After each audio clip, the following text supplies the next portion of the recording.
First contact gone wrong. Commander Sarah Chen stood motionless on the bridge of the TSS Hyperion, dark eyes fixed on the swirling nebula that filled the main view screen. Most would have found beauty in the cosmic spectacle, but Chen only saw a tactical nightmare, the perfect place for an ambush. Her instincts, honed through 15 years of deep space service, screamed danger. Multiple signatures emerging from the nebula's outer rim announced Lieutenant Park from Tactical. Vraxian energy signatures, Commander. 5. No, 7 vessels. Chen allowed herself a slight smile. The Vraxian collective had finally decided to make their move. For 3 months, they'd been testing Earth's defenses in this sector, probing for weaknesses with small raiding parties. Now they'd graduated to something bigger. Interesting choice of location, Chen mused, noting how the nebula's radiation would interfere with both sides' targeting systems. They're either very clever or very foolish. Let's find out which. The Vraxians were notorious for their rigid hierarchical society and their belief in their technological superiority. They'd entered the galactic stage centuries before humanity, and that fact colored every interaction. To them, humans were upstart primitives who needed to be put in their place. "They're hailing us," Communications Officer Rise reported, her fingers dancing across her console. Audio and visual. Let's hear what they have to say. Chen straightened her uniform, face composed into a mask of professional neutrality. The view screen shifted to show a Vraxian commander, tall, angular, with the characteristic iridescent scales of their species. Multiple cybernetic implants adorned their head, status symbols in their technology-obsessed culture. TS at Hyperion. The Vraxian's translated voice carried artificial perfection. "I am Supreme Commander Vextal of the Collective. You have entered a restricted zone. Power down your systems and prepare for inspection." Chen raised an eyebrow. Restricted zone. According to the Galactic Concordat, this is neutral space, Commander Vextal. Perhaps your navigation systems need calibration. The Vraxian's scales rippled in what Chen recognized as irritation. "The Collective has declared this sector under our protection. Your primitive vessel is not equipped to safely navigate these radiation fields." Primitive. Chen allowed amusement to color her tone. "That's an interesting assessment. Tell me, Supreme Commander, did you choose this nebula because you thought we couldn't track you through it, or because you needed the radiation interference to mask your ship's power signatures?" A flicker of surprise crossed Vextal's features before they could suppress it. Chen pressed her advantage. "You see, what you call primitive, we call tested. Reliable. Your fancy quantum drives and neural interfaces are impressive, but they're also delicate. Out here, sometimes simpler is better." "You dare." Vextal began, but Chen cut them off. "I dare quite a lot, actually. Here's what's going to happen. You're going to withdraw your ships, file a proper transit plan with galactic control like everyone else, and we'll pretend this little attempt at intimidation never happened." The Vraxian scales now pulsed with anger. "You are in no position to make demands. Our ships have you surrounded." "Do they?" Chen's smile widened fractionally. "Lieutenant Park, please illuminate our friends." Suddenly, the nebula lit up with dozens of microflares, targeting beacons that had been quietly seeded throughout the gas cloud during the Hyperion's patrol. Each one precisely marked the position of a Vraxian vessel, cutting through their sophisticated stealth systems with simple radiation signatures. "Fascinating thing about nebulae," Chen continued conversationally. "They're excellent at hiding ships, but they're also excellent at hiding smaller objects, like beacons or mines." She let that last word hang in the silence. There weren't actually any mines that would violate about 6 different treaties, but the Vraxians didn't know that. "You're bluffing," Vextal declared, but uncertainty had crept into their voice. "Maybe. Want to find out? Your ships are already marked. One wrong move, and we'll know exactly where to hit you. Your advanced shields might stop our conventional weapons, but I wonder how they'd handle good old-fashioned kinetic impacts in this soup." The Vraxian commander's cybernetic implants flickered as they presumably received data from their sensors. Chen knew what they'd be seeing. Clear evidence that their supposedly superior stealth systems had been compromised by what they'd dismissed as primitive human technology. "This is not over," Vextel finally said. "Oh, I think it is. For now." Chen's voice hardened. "But let me be clear. The next time you try to ambush my ship, I won't be so diplomatic. Humans have a long history of turning seemingly primitive solutions into devastating advantages. You might want to look that up." The communication cut off, and slowly, the Vraxian ships began to withdraw. Chen waited until they were well clear before allowing herself to relax slightly. "Well done, everyone," she said to her bridge crew. "Especially you, Park. Those beacons were perfectly placed." "Thank you, Commander," Park replied. "Though I think your bluff about the mines really sealed it. Sometimes the best weapon is the enemy's imagination," Chen said. "Rise, send a full report to command. The Vraxians just showed their hand, and I don't think they're done testing us yet." As the Hyperion resumed its patrol route, Chen reflected on the encounter. The Vraxians had made a crucial mistake today. They'd assumed that technological superiority automatically translated to tactical superiority. It was a common error when dealing with humans, and one that usually proved fatal. They'd be back, she was certain. And next time, they wouldn't underestimate the primitive humans quite so easily. But that would just make their next mistake even more interesting. Because if there was one thing humans excelled at, it was turning others' assumptions against them. The Vraxian collective was about to learn that lesson the hard way. The art of human warfare. 3 days after the Nebula incident, Commander Chen received the news she'd been expecting. The Vraxians had blockaded Horizon Colony, one of humanity's newest settlements in the sector. The message arrived during ship's night, finding her in the Hyperion's observation deck, watching stars streak by at FTL. "Clever," she murmured, studying the tactical overlay. 15 Vraxian warships held position around Horizon, their formation precisely calculated to maintain maximum coverage with minimum energy expenditure. A textbook blockade.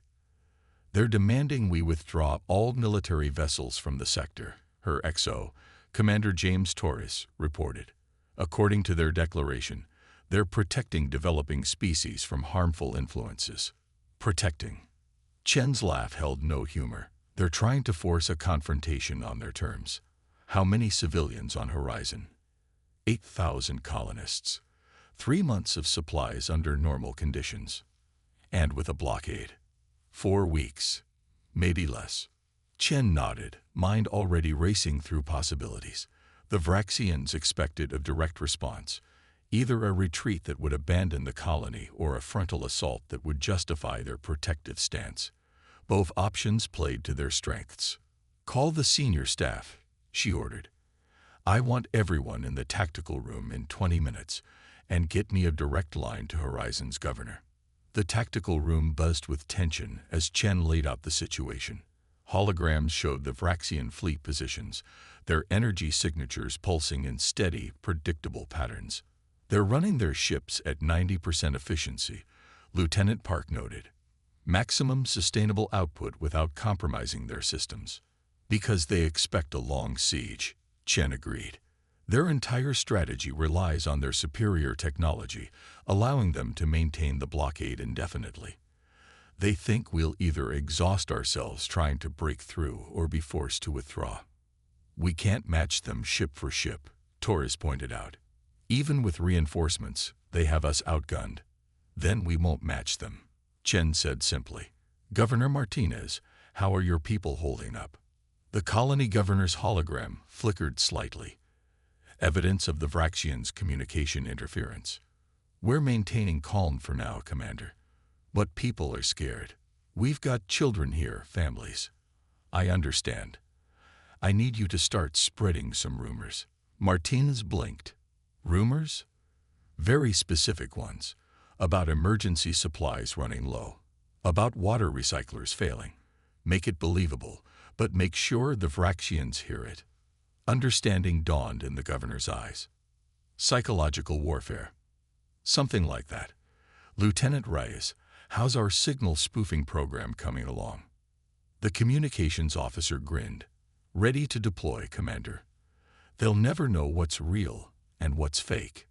Perfect. Dr. Harrison, tell me about the nebula samples we collected. The ship's chief scientist straightened. Fascinating stuff, Commander. The radiation patterns are quite unique. In fact, they're remarkably similar to the frequency their quantum drives operate on. As Chen outlined her plan, she saw the doubt in her officers' faces gradually transform into cautious optimism. It was crazy, dangerous, and completely unexpected.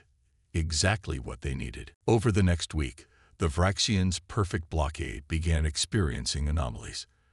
Communication glitches plagued their fleet, phantom sensor contacts appeared and vanished, and disturbing reports leaked from the colony about deteriorating conditions. Their rigid command structure meant every irregularity had to be reported, analyzed, and categorized. Then the Hyperion struck. They came out of FTL practically on top of the Vraxian formation, trailing a cloud of nebula gas contained in modified cargo pods. Before the enemy could react, the pods detonated, flooding local space with precisely calibrated radiation. Their quantum drives are destabilizing, Park reported with satisfaction. The nebula radiation is causing cascade failures in their power systems. On screen, the Vraxian ship's perfect formation began to waver as their sophisticated systems struggled to compensate. Chen had counted on their reluctance to power down their superior technology, even when it began working against them. Launch the drones, she ordered. Hundreds of small, simple drones, little more than engines and basic shields, streamed from the Hyperion's launch base. Each one broadcasted false sensor signatures, creating a chaotic web of potential threats that the Vraxians' automated targeting systems couldn't prioritize. They're trying to recalibrate, Torres reported. Their adaptive algorithms can't handle the conflicting data. Send the signal. From the surface of Horizon Colony, hundreds of civilian ships suddenly powered up and launched. The Vraxians, their sensors already confused by the drones and radiation, couldn't distinguish actual ships from decoys. Their formation split, trying to maintain the blockade while dealing with multiple threats. That's when the real attack began. The Hyperion's primitive magnetic accelerators, technology the Vraxians had dismissed as obsolete, launched salvos of simple metal projectiles. In the radiation-saturated environment, with their quantum shields fluctuating, the Vraxian ships couldn't track or stop the ancient weapons. Multiple impacts, Park announced. Their defensive screens are failing. No catastrophic damage, but they're losing cohesion. They're calling for reinforcements, Rise added. But the radiation is garbling their transmissions. Chen watched as the mighty Vraxian fleet, with all its advanced technology, was systematically disrupted by what they'd considered primitive human tactics. Send the message. The communication was short. The Vraxian collective clearly cannot safely operate their vessels in this sector. For their own protection, they are advised to withdraw immediately. The response came from Supreme Commander Vextal himself, his translated voice rigid with fury. This is barbaric. You've turned space itself against us. No, Chen replied calmly. We just understood its nature better than you. Sometimes the simplest solution is the most effective. You have 30 minutes to withdraw before we demonstrate some other primitive techniques. One by one, the Vraxian ships retreated, their perfect formation now in shambles. As they fled, Chen knew this wouldn't be the end. She'd wounded their pride, and that meant they'd be back, probably with something they thought would counter her tactics. But that was the thing about humans. While the Vraxians would prepare to fight the last battle, humans would already be thinking about the next one, and they'd be ready with something new, something unexpected. Because that was the real art of human warfare, not superior technology or perfect formations, but the ability to adapt, to improvise, and to turn apparent weaknesses into decisive strengths. Stand down from battle stations, Chen ordered, and someone buy Dr. Harrison a drink. That nebula analysis probably just saved 8,000 lives. As her crew celebrated their victory, Chen began planning for the Vraxians' inevitable return. They'd learned one lesson today, but they still hadn't grasped the most important one. Never underestimate a species that had turned survival into an art form. Pride before the fall. The High Council chamber of the Vraxian Collective blazed with artificial light, each counselor's cybernetic implants pulsing with barely contained rage.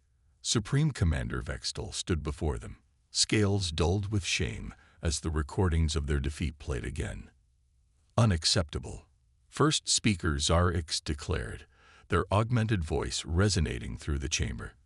A single human vessel and a primitive colony have made the Collective's finest fleet retreat twice.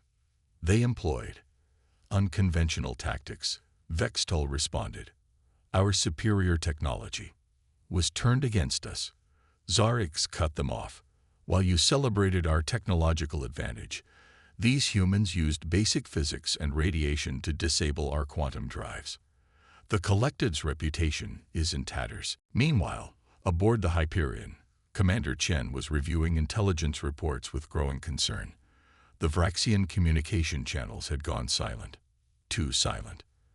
They're pulling ships from every sector, Torres reported, scrolling through data streams. At least 30 vessels, including their latest dreadnought, the Eternal Dominance. Subtle name, Chen remarked dryly. They're consolidating their forces. This isn't about Horizon Colony anymore. It's about pride. Commander, Reyes called from her station. Priority transmission from Fleet Command. The Vraxians have issued an ultimatum. They're demanding the immediate surrender of the Hyperion and its crew for crimes against civilized warfare. Chen's expression hardened.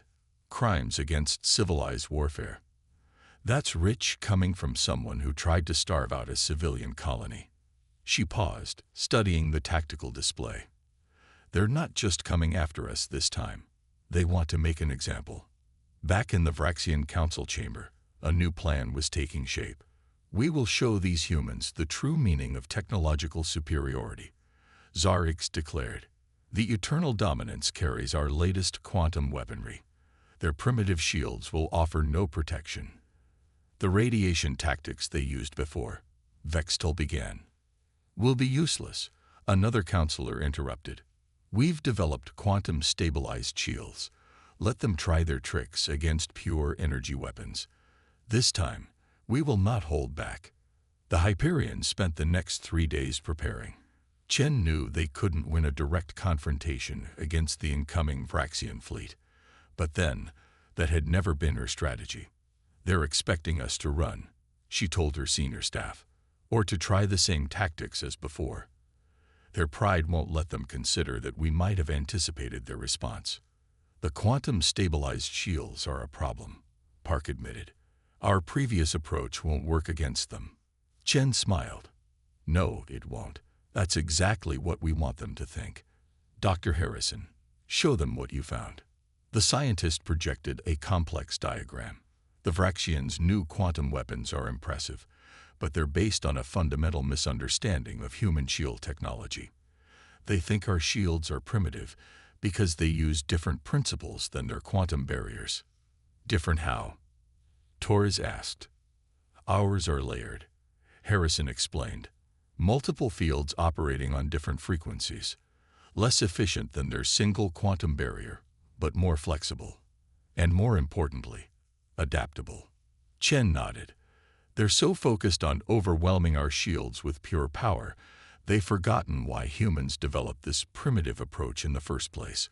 We learned early that no single defense is perfect. So we built redundancy into everything. The Vraxian fleet arrived with all the subtlety of a supernova. 31 ships dropped out of FTL in perfect formation, led by the massive Eternal Dominance. Its hull gleamed with energy arrays, a testament to Vraxian technological prowess. They're broadcasting on all frequencies, Rise reported. They want everyone to witness this. Of course they do, Chen replied. Open a channel. Supreme Commander Vextal's image appeared. their scales now adorned with additional cybernetic enhancements. Commander Chen, surrender now, and we will ensure your crew is treated according to galactic law. Funny thing about galactic law, Chen responded. It has some interesting things to say about using weapons of mass destruction against civilian targets. Those quantum weapons you're so proud of. We've analyzed their energy signatures. They're classified as planet killers. We are merely equipped to respond to any threat, Vextal declared. No, you're equipped to commit war crimes. And you've just broadcasted that intention to every species in range. Computer, execute protocol Sunburst. Suddenly, hundreds of automated beacons activated throughout the sector, each one broadcasting the Vraxians' tactical data and weapon specifications to every civilized world within range. The collective's secret weapons development program was secret no longer. You dare, Vextal began. I dare because you left us no choice. Chen cut them off. Check your long-range sensors. Those aren't just civilian observers watching anymore. She was right. Ships from a dozen species had been quietly gathering at the edge of the sector, drawn by the Vraxians' own broadcast of their impending victory. Now they witnessed the collective's illegal weapons program exposed for all to see. This changes nothing, Vextal snarled. We will still destroy you as an example. No, Chen replied quietly. You won't. Because if you fire those weapons, you'll be declaring war not just on humanity, but on every species that signed the Galactic Concordat. And somehow, I doubt the collective is ready for that. The silence that followed was deafening. Chen could almost see the calculations running through the Vraxian commander's cybernetic systems, calculations that would all lead to the same conclusion. You manipulated us, Vextal finally said. Drew us out, made us expose ourselves. No, your pride did that. We just gave you the opportunity to make a choice. You chose poorly. Within hours, diplomatic channels exploded with activity. The Collected's council faced demands for investigations from a dozen worlds. Their mighty fleet, assembled for a show of force, now stood as evidence of their violation of galactic law. As the Vraxian ships began their humiliating withdrawal, Torres turned to Chen. You knew they'd do this, didn't you? Overreact, bring out their biggest guns. I suspected, Chen replied. The Vraxians believe absolutely in their technological superiority. We just had to make them angry enough to want to prove it. She paused, watching the fleet retreat. Sometimes the strongest weapon isn't technology or tactics. It's understanding your enemy's psychology. The victory had been won without firing a shot, but Chen knew the real work was just beginning. The Vraxians would face sanctions, investigations, and a severe loss of status in the galactic community. And humans, they'd just proven they could outthink and outmaneuver a technologically superior force through understanding and patience. Not bad for a bunch of primitives. The human factor. The Vraxian response came faster than anyone expected. Just 6 hours after their humiliating withdrawal, alarms blared throughout the Hyperion. Not from weapons fire or direct assault, but from something far more insidious. Multiple systems failing, Lieutenant Park announced, fingers dancing across his console.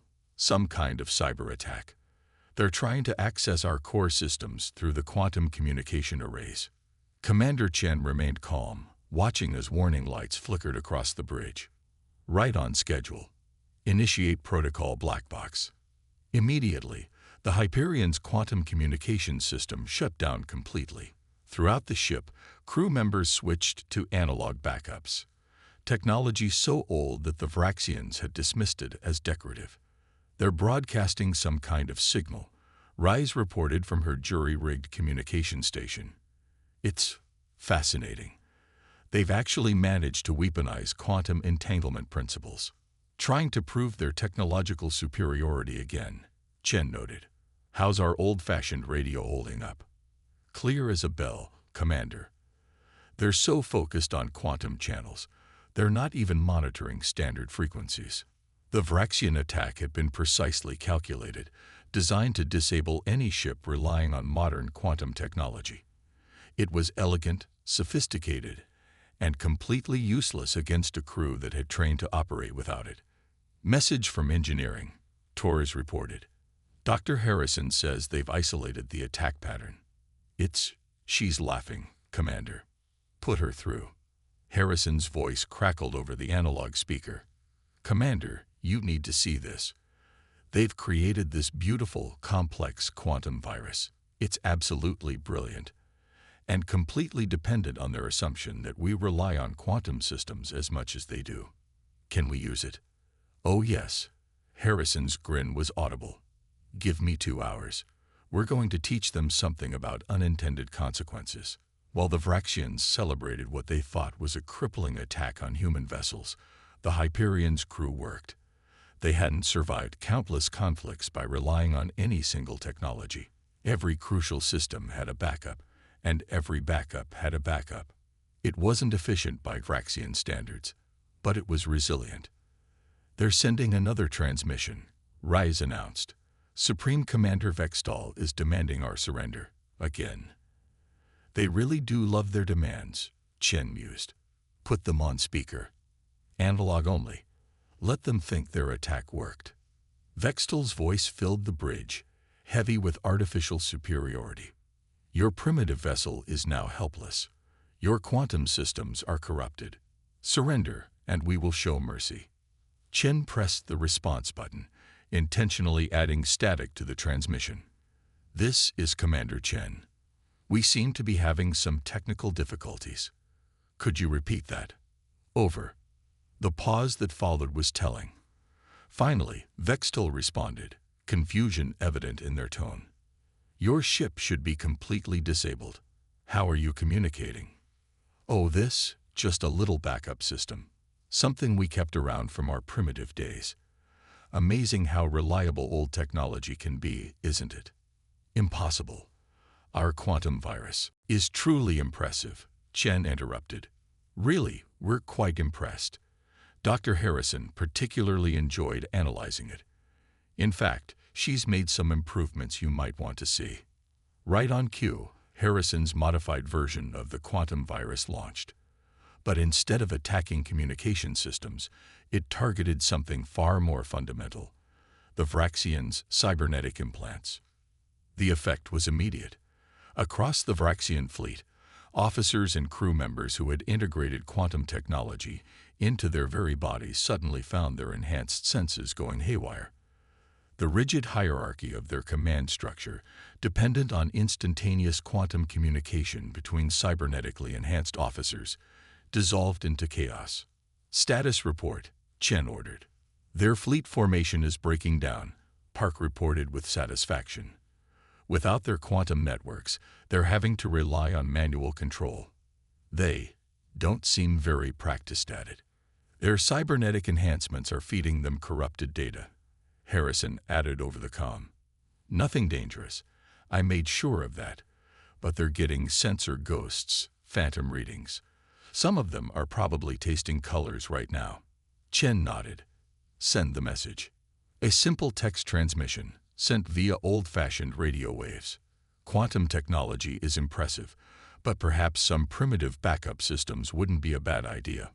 We're willing to discuss a ceasefire while you sort out your technical difficulties. The response took longer this time. They probably had to find someone who remembered how to use manual communication systems. When it came, Vextal's voice had lost its artificial perfection, reduced to natural speech patterns by the failure of their vocal enhancements. This is barbaric, they managed. No, Chen replied. This is adaptation, something humans excel at. Your virus taught us how your quantum systems work. We just helped it evolve a little. Consider it a lesson in unintended consequences. You've violated our bodies, our systems. We've temporarily inconvenienced them, Chen corrected. The effects will wear off in a few hours, unlike your virus, which would have left us permanently disabled. The difference is, we understood our own vulnerabilities and planned for them. When was the last time your crews trained without their enhancements? The silence was answer enough.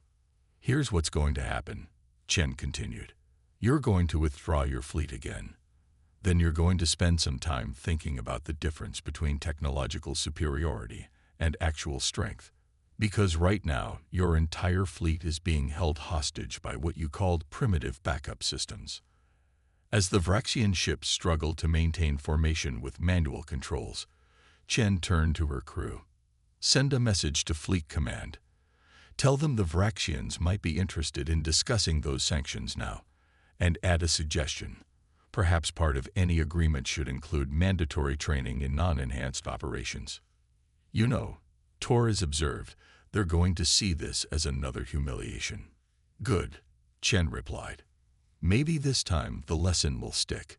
Technological superiority means nothing if you don't understand its limitations. Humans learned that lesson through countless failures and adaptations. The Vraxians just learned it in a few hours. She watched as the enemy fleet limped away, their perfect formation now a ragged retreat. The strongest species isn't the one with the best technology, she mused. It's the one that can survive when that technology fails. The bridge crew nodded in agreement. They'd proven once again that humanity's greatest strength wasn't in their tools or weapons, but in their ability to adapt, to improvise, and to turn apparent weaknesses into strengths. And somewhere in the chaos of the retreating Vraxian fleet, that lesson was finally beginning to sink in. Lessons learned. 1 month after the cyber attack incident, Commander Chen stood before the Galactic Council, her dress uniform pristine as she delivered her report. The chamber was packed with representatives from dozens of species, all eager to understand how a single human ship had managed to humble the mighty Vraxian collective. The conflict was never about technology, Chen explained, her voice carrying through the vast chamber. It was about understanding. The Vraxians didn't just underestimate humans, they fundamentally misunderstood what makes a species strong. In the gallery, the Vraxian delegation sat notably subdued. Their cybernetic enhancements were less prominent now, and rumors suggested they had begun implementing manual backup systems across their fleet. Supreme Commander Vextel's final report called our tactics barbaric and primitive, Chen continued. But what they saw as primitive was actually practical. What they considered barbaric was simply survival instinct honed by millennia of adaptation. The council chamber buzzed with murmurs as Chen brought up footage from the various encounters. The Vraxians approached each confrontation, expecting to demonstrate their superiority. Instead, they demonstrated the dangers of over-specialization. Their quantum technology was indeed superior, but they had forgotten how to function without it. In their seats, several Vraxian representatives shifted uncomfortably. Their recent humiliation had led to significant changes in their society. The Collected's council had been restructured, with several hardline tech supremacists replaced by more moderate voices. But this report isn't about assigning blame, Chen continued. It's about learning. The Vraxians taught us valuable lessons about quantum technology. In turn, we taught them something about resilience. Both our species are stronger for the exchange. Though I admit the learning process was rather traumatic. This earned a ripple of laughter from the assembly. Even some of the Vraxians managed small smiles. The true measure of an advanced civilization isn't the height of its achievements, but its ability to survive their loss. Humanity's strength has never been in having the best technology, but in our ability to adapt, to improvise, and to learn from both our successes and our failures. After the session, Chen found herself approached by an unexpected visitor, former Supreme Commander Vextel, their cybernetic enhancements noticeably reduced. Commander Chen, they said, their voice carrying its natural resonance rather than artificial perfection. Your report was illuminating. Thank you, Chen replied carefully. I hope it helps prevent similar misunderstandings in the future. Indeed, Vextel seemed to struggle with their next words. We have begun implementing some of your suggestions, manual control training, redundant systems, even some of your primitive communication methods. And our younger officers are adapting well. Too well, perhaps. They've started experimenting with hybrid approaches, combining quantum technology with what they call human practical engineering. It's causing quite a stir in the collective. Chen smiled. Change usually does, but adaptation is survival. Yes, Vextal agreed quietly. We are learning that. Slowly. They hesitated before adding. There is talk of establishing a joint training program, sharing expertise. The collective believes it would be mutually beneficial. I think that's an excellent idea, Chen replied. Though you might want to avoid calling our technology primitive during the cultural exchange sessions. Indeed, we have learned that lesson quite thoroughly. Vextal's scales shifted in what Chen now recognized as rueful amusement. Though I must ask, during our last encounter, when our quantum virus failed, you were expecting it, weren't you? Let's just say humans have a long history of preparing for worst-case scenarios. It makes us seem paranoid until we're right. As they parted ways, Chen reflected on how much had changed. The Vraxians were adapting, learning to balance their technological achievements with practical resilience. Other species were reassessing their own dependencies on advanced systems and humanity. They had proven once again that their greatest strength lay not in their tools, but in their ability to use them wisely. Back aboard the Hyperion, preparing for their next patrol, Chen found a message waiting for her. It was from the Vraxian Academy, requesting permission to include the recent encounters in their tactical training curriculum. The subject line read, Understanding Human Resilience, a Study in Adaptive Warfare. Well, she murmured to herself, looks like they finally learned the right lesson. She approved the request with a simple note added, just remember, sometimes the most advanced solution isn't the best solution. Sometimes you just need to be clever, adaptable, and willing to learn from your mistakes. As the Hyperion set out on its next mission, Chen couldn't help but smile. They had done more than just defend a colony or humble a powerful adversary. They had helped reshape the way species thought about strength, technology, and advancement. And somewhere out there, a young Vraxian officer was probably learning how to use a manual radio, just in case the quantum communications went down. Progress came in many forms. Sometimes it just took a few object lessons to point the way.